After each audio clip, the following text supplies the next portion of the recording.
Yeah, the torpedo bat. That's nice. It's the hottest topic coming out of the weekend. Listen, you guys, it's been available for every team. They are legal. Some players started experimenting with it last season. Not everyone liked them. Kev, what do you make of the torpedo bat? First of all, that was a very rude statement, okay? It's not like Volpe hits every ball on the label, so I didn't want that to go unnoticed, okay? Because he's barreled up homers. It's like, he has never hit a ball on the barrel. Well, let me tell you what, he has to. Now, I will tell you this. I'm just going to show you this. This was my game bat, okay, against the New York Yankees for the Boston Red Sox when Uncle Kevin played. I loved a longer barrel. This was an M279 model, okay? And what it is, it's a longer barrel, and I agree with this theory. It's available for everybody. It's approved by Major League Baseball. It has nothing to do with the Yankees. Any player can swing it. It's taken a life on its own, so that's all part of television. But this is basically a torpedo bat before they were torpedo bats. This took the Yankees deep 3 times in a game, and then Contreras came out on Sunday Night Baseball and went deep again. It's a great theory, and I mean that seriously. At the end of the barrel, at the end of the bat, we always cup them, and you get a 2-1 cutter and you ground it short. But it's kind of interesting because why not shift? And we're talking about 1/4 of an inch to 1/2 an inch, whatever the exact. But why not shift this part down a little lower, which brings this barrel down a little lower, which is the label. So the label would be here, and I know we're sponsored by Marucci, but I'm telling you right now, it's basically to here. So we're talking about 1/4 of an inch. So take off the cap. We don't care about that because the ball's not going anywhere. But it's really a cool theory. And yeah, dude, if you do live down here more, why not bring that down here more the center? Because the sweet spot of a bat is basically from there to there, right? And the label's usually where we're picking up and people are jumping out of the way. And this is a maple bat, and that's what most guys are swinging these days. I will show you a quick example. This would be an ash bat. And as you could see, this is thicker up here. So there's not as much length of barrel. It's all skinny through the label here. This is a very skinny through the label. I don't know if that looks good on camera or whatever that is, but it's an interesting thing. It's not just the Yankees. They're all approved, so all these haters online. Aaron Judge isn't using one, by the way, and he had 4 home runs the last couple days, so let's get that out there. He's done pretty well without it, but it's all a feel, and it's really cool because I think I was using the torpedo bat before they came out. I just couldn't hit anyway, so that's where we're at.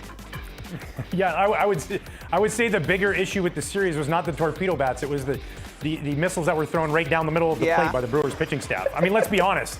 Like middle, he's trying to go inside and he misses up and away.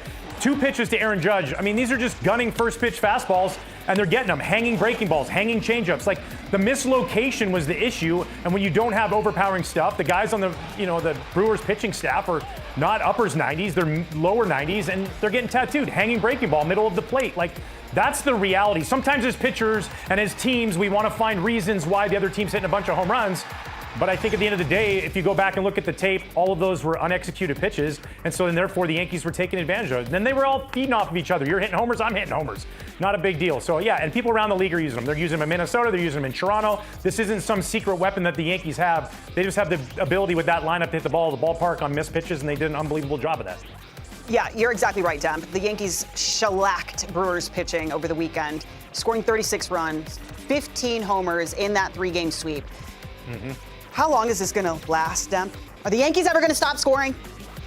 No, they're not. They're going to keep hitting homers. They got guys. Aaron Judge is going to hit 50 to 60 homers again, if not more. That's what he does. Jazz Chisholm got really hot. I get that. But, like, you got guys in the lineup. Like Anthony Volpe, we've been talking about this. It's only a matter of time before he turns into that 20 to 25 home run guy. And Austin Wells has pop, and Ben Rice has pop. These guys have the ability, and with a short porch in right field, we know this. At Yankee Stadium, balls get hit out of the ballpark. By the way, the Brewers hit home runs, too. It wasn't like they weren't hitting the ball out of the ballpark. They just didn't happen to, hit as many home runs, and they faced tougher pitching than the Yankees did.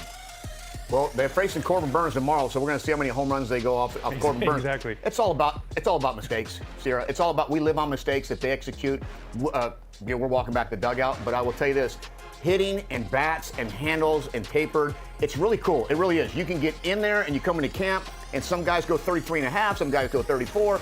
The cool thing is everything's different. I was just talking to Alex Bregman about this yesterday in the dugout, and it was awesome because I have my kids down there, and we're sitting down there, and his model is an M110. And M110, I used to make fun of our buddy Paul Bacco that we play with, Dempster and I, because it's like the worst generic model you could ever make. He's like, I know, bro. I've had it my whole life. And, Derek Jeter used a P72, which is exactly this model forever. His entire career, Jeter used a P72, which is just a standard. It was in the minor leagues. and he used it his entire career as a 34, 31. So I love to like understand like what do players think, think, because I have high school kids and they all think the bigger the bat, the more power. No, dude, like they're swinging 33 and a half. Colt Wong's at 33 and a half. And the boys are like, oh, okay.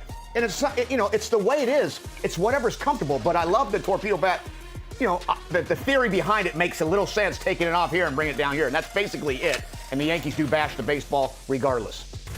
And it seems to be working for him. All right, time for baseball-y plays of the day. Jake Peavy, Tom Verducci are here.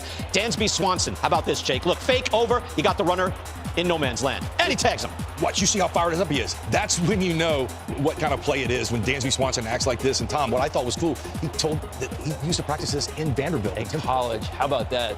I mean, his coach has got to be super proud of that. What made that play is the fake. Just a little bit of fake with the arm action got Hampson to sell. Shades of Chase Utley, Orioles and Blue Jays. The key factor here is watch this ball get through. Where is Alejandro Kirk, the catcher, in a perfect spot and actually got the out on Ryan O'Hearn, who had made the turn. Watch where he goes here, Jake. He comes over in the perfect spot, gets that angle. Right, that's key for the catchers, getting that angle. You're going to be backing up that throw, and then you see the turn towards first, feed it to that first baseman, take a chance. Good lesson for little leaguers. Don't turn toward the inside of the field. And this is Jose Siri, Tom. Shades of Eric Hosmer. Breaks on the throw in his ear. Speed. In. He is the 8th fastest sprint speed in the game. Yeah, it's a little faster than Marcell Ozuna. Arrighetti made a nice play defensively, but just a little too slow movements. You have to know the speed of the runner. Yeah, you're a pitcher. The infielders all have that clock. You need a clock, too. I don't think he was even, I think it was just more heads up. Again, with that type of speed. This is Inside Edge who put it out by Siri. Much needed. They charted 7 heads up base running intangibles. I love that for the Mets last season. Second fewest in baseball. Siri, you get a few more options to do things like that. But I'm glad they chart that. That's baseball.